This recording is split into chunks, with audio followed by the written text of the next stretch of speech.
tarkoittaa.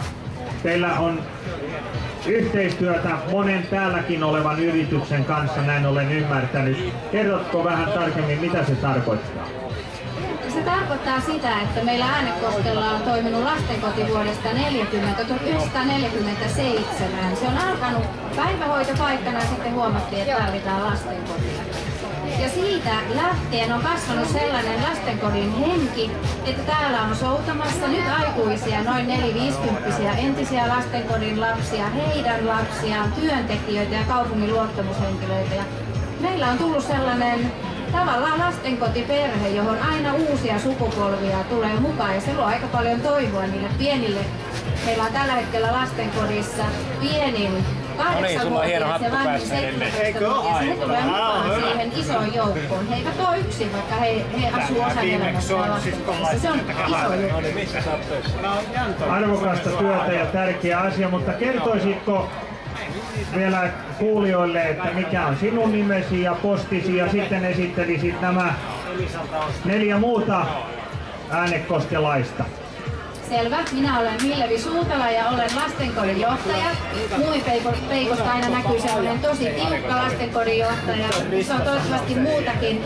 Sitten tässä vieressäni on Matti Tiusanen, joka on meidän kaupunginhallituksen jäsen ja vastaa siitä, että toimintaa on Äänekoskella ja siihen varoja. Sitten on lastenkodin työntekijä Ari Tuomonen, joka on ollut siellä pitkään, tehnyt työtä lastenkodissa. Ja sitten on Ikka Makkonen, joka on kirjoittanut kirjan Minusta jää jälki lastenkodissa asuneiden nuorten tarinoita. Ja sen jälkeen sitten on Jari Hämäläinen, joka on meidän semmoinen tukihenkilö, joka on järjestänyt meidät tällaiseen tapahtumaan. Meidän yksi luottamushenkilöistä sanoi, että jos äiti näkisi missä ollaan, niin hakisi heti kotiin. Me ei ole koskaan nähty tällaista touhua.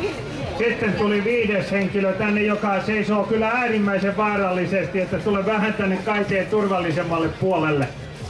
Ja tänne tuli nyt sellainen henkilö, joka on Äänekosken asioista vastannut pitkään, meidän valtuuston puheenjohtaja, ja Risto Kumpu on nimi.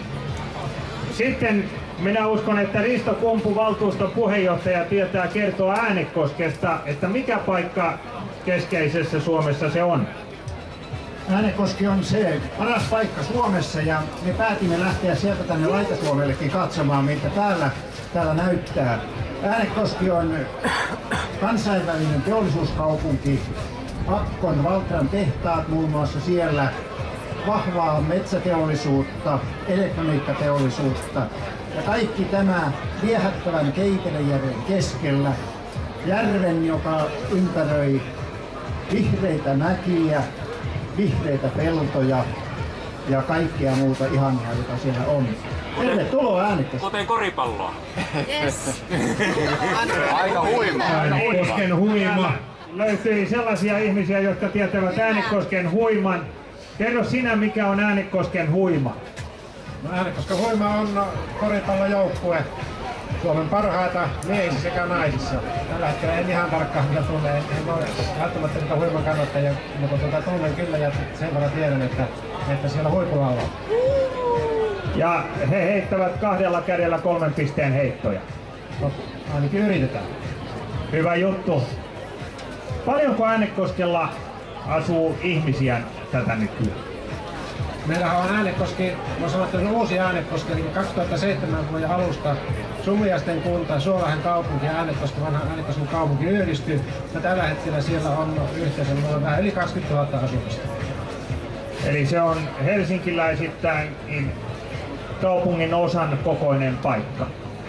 No, siitähän varmaan on, että tällä hetkellä täällä on tavoitettu tämmöistä 20 000 asukkaan kaupunkia. Äänekoski on sen kokoinen ja tietysti yritetään, vaikka vieläkin vähän kasvisi, mutta nyt ollaan saatu tämän kokoinen ja uskotaan, että pärjätään tulevaisuudessa. Ja elämänmeno on sellaista ihmisen kokoista varmasti siellä. No kyllä joo, tietysti siinä nyt kun yhdistettiin, niin siinä tuli tätä maalaisemaisen Summiaisten kunta siihen mukaan, että tietysti maalaiselämää ja sehän on, voi sanoa, että maalaiskaupunki.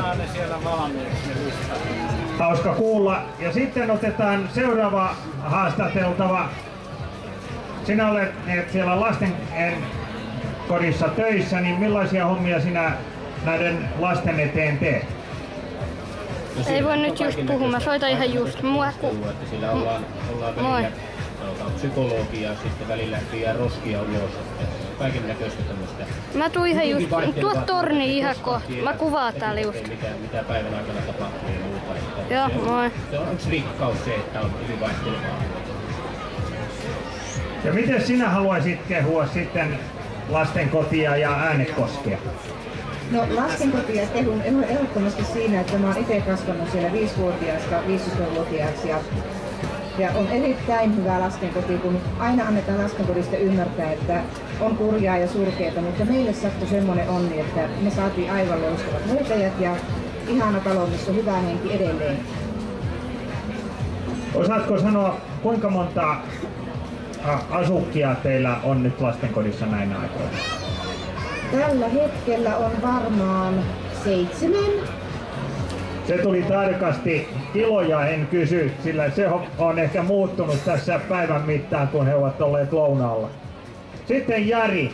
Jari on helsinkiläistynyt puuhamies, lähtöisin sieltä Äänekoskelta. Milloin sinä muutit Helsinkiin? Mä oon syntynyt Helsingissä ja sitten pienenä muuttanut takaisin Äänekoskelle. Sanon sen ensin, että lastenkodin perustaja on Wärtsilä-yhtiö, mikä on perustanut tämän lastenkodin. Ja tuolla on tietoja ilmoitustaululla siitä lastenkodista. Ja mä olen ensimmäinen asukki, mikä siellä on kastettu. Eli Ristokaan ei tiennyt tätä.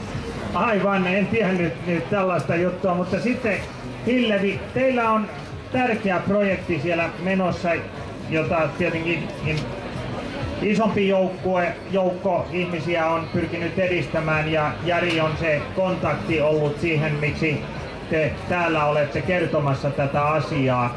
Kerrotko ihan omin sanoin, annan sinulle hetken kuluttua tämän mikrofonin, että mitä projektia te yritätte edistää ja millaista apua te siihen tarvitsette?